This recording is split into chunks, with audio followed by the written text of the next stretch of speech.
큰맘 먹고 운동을 시작하고 나서 인터넷 커뮤니티에 들어갔는데 벤치 100, 데드 200을 별것 아닌 것처럼 이야기하고 심지어는 웨이트를 하면 3대 500 정도는 해야지 하는 사람들이 수두룩한 것을 보게 되면서 좌절감을 느낀 적이 있으신가요?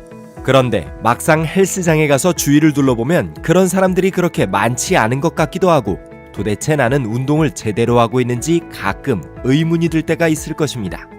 그러나 확인되지 않은 강자들이 우글거리는 커뮤니티에 난무하는 숫자에 도달하지 못했다고 실망할 필요는 없습니다. 또한 그들이 말하는 숫자들을 나의 운동 성과를 평가하는 기준으로 삼을 필요도 없습니다. 하지만 운동을 통하여 나는 얼마나 성장하고 있는지 객관적으로 테스트해보는 것은 나의 현재 상태와 약점을 알 수 있게 만들어 운동 동기부여와 성장에 큰 도움이 될 수 있습니다.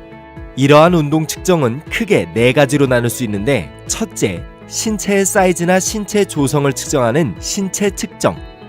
둘째, 최대 산소 섭취량 측정과 환기역치 측정 등을 통한 심폐지구력 측정. 셋째, 1RM 테스트와 푸시업 테스트 등을 통해 근육의 스트렝스와 근지구력을 측정하는 근육 피트니스 측정. 넷째, 스포츠 스킬 측정입니다.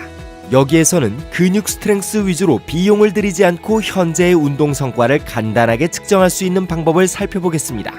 첫째, 체중만큼 벤치 프레스를 할 수 있습니다. 자신의 체중만큼의 바벨을 다룰 수 있는 시점이 바로 초급에서 중급으로 넘어가는 시점이라고 할 수 있습니다. 상당 기간 동안 웨이트 트레이닝을 했음에도 여전히 자신의 체중만큼의 벤치 프레스를 하지 못하는 사람들이 있습니다. 그러나 성실하게 운동을 하였다면 체중만큼의 벤치 프레스는 할 수 있어야 합니다. 물론 그러지 못하는 데는 여러 가지 이유가 있겠지만 크게 2가지 이유를 들 수 있습니다.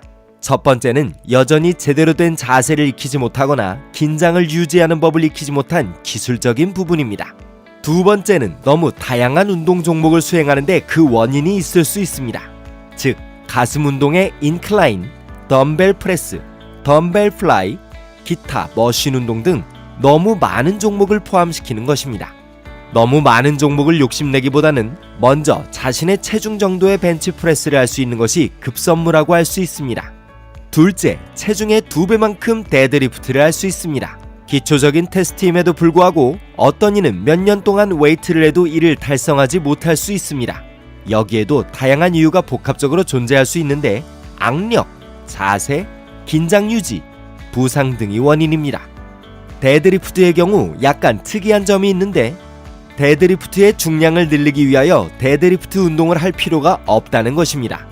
가령 풀업이 악력을, 캐틀벨 스윙이 힙과 둔근의 스트렝스를 증가시키고 스쿼트가 긴장을 끌어올리고 유지하는 법을 가르쳐주기 때문입니다.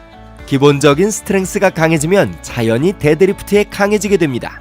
만약 웨이트 운동을 충실하게 하였다면 데드리프트의 중량을 걱정할 필요가 없어야 합니다. 셋째, 2분간 플랭크를 할 수 있습니다. 생체 역학 분야에서 가장 저명한 학자 중 한 명인 스튜어트 맥길 박사는 2분간 플랭크를 유지할 수 없다면 아주 비만한 상태이거나 혹은 복근 트레이닝을 아주 잘못하고 있는 것이라고 지적한 바 있습니다. 더불어 이것을 수행할 수 없는 상태라면 운동 중 어떻게 긴장을 끌어올리고 유지하는지를 모르고 있다는 것입니다. 긴장을 끌어올리는 방법을 터득하는 것은 스트렝스 운동에 있어서 핵심입니다. 상당수 초급자들은 최대 중량을 들어올리기 위해 요구되는 전신의 긴장을 끌어올리지 못합니다. 플랭크는 전신의 긴장을 끌어올리는 방법을 배울 수 있는 좋은 운동입니다.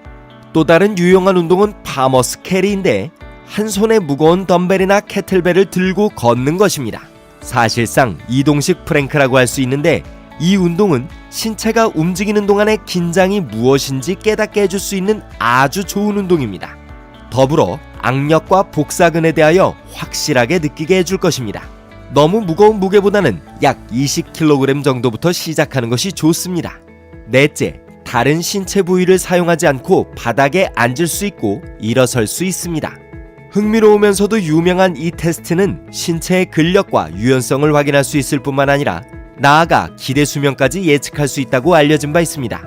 2012년 유럽 예방심장학회지에 발표된 이 연구에서 50대 이상을 대상으로 앉고 일어서기 위하여 손과 무릎을 얼마나 사용하는지에 따라서 각각 점수를 매기고 그 사망률을 조사하였는데, 양손과 무릎을 모두 사용해야 하는 그룹의 사망률이 모두 사용하지 않는 그룹에 비하여 7배나 높았습니다.